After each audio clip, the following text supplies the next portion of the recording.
Hey there, e-commerce entrepreneurs. Are you drowning in order processing tasks when you should be focusing on growing your business? What if I told you that you could automate your entire order flow from Shopify to Airtable with just a few clicks? Stick around and I'll show you how to save hours of work every week. Welcome back to my YouTube channel. I'm Serge, and today we are diving into game-changing automation that will revolutionize how you handle orders in your Shopify store. If you, like most e-commerce business owners, you are probably juggling multiple tasks from processing orders to updating inventory and sending confirmation to customers. It's time-consuming, prone to errors, and frankly, it's holding you back from scaling your business. But what if you could automate all of this? By the end of this video, you know exactly how to set up seamless integration between Shopify and Airtable using Mako.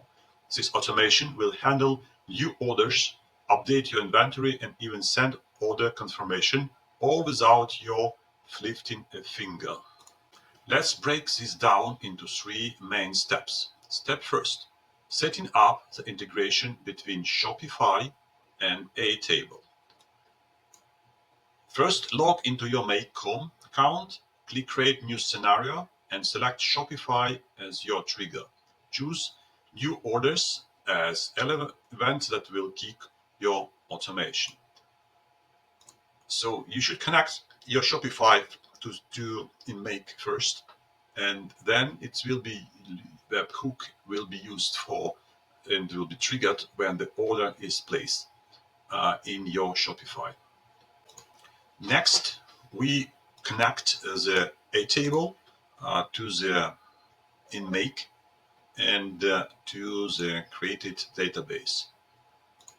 Here, what the magic happens. We'll map Shopify orders detail to our Airtable fields. Make sure to include the orders number, customer details, product information, and any other relevant data.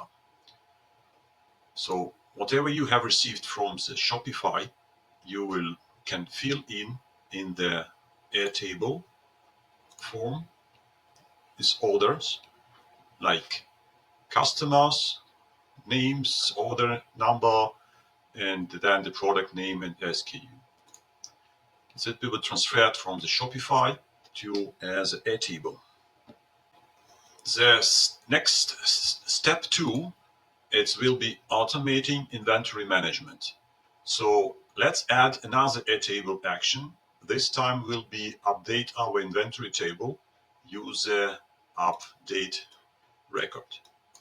For example, if we add here, add module, Airtable, update record,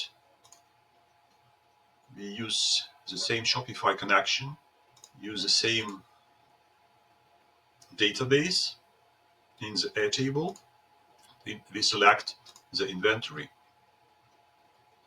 So, and the record ID will be from the previous one.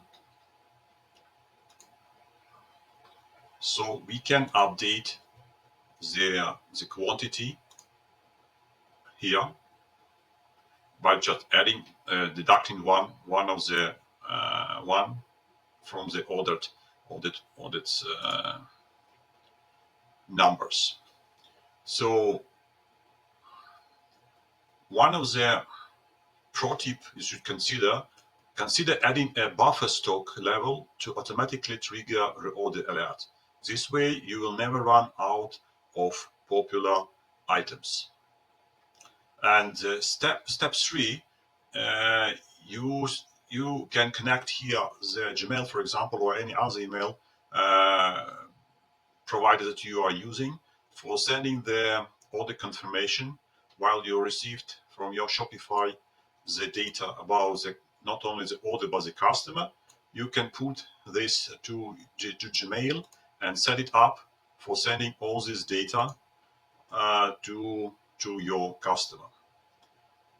So mapping the customer's email from the Shopify order and creating template for order confirmation. You can even personalize it with the customer's name and order details. And there you have it. With this automation in place, Every new Shopify order will automatically be recorded in Airtable. Your inventory will be updated in real time, and your customer will receive a personalized order confirmation, all without any manual inputs from your side. Imagine how much time this could save you every single day. No more manual data entry, no more inventory mishaps, and no more delays in customer communication. But I want to hear from you. What's your biggest challenge when it comes to order processing? Drop it in the comment below and let's brainstorm some automation solutions together. If you found this video helpful, don't forget to hit that like button and subscribe. More automation tips that will help you scale your e-commerce business. Thank you for watching, and I will see you in the next video.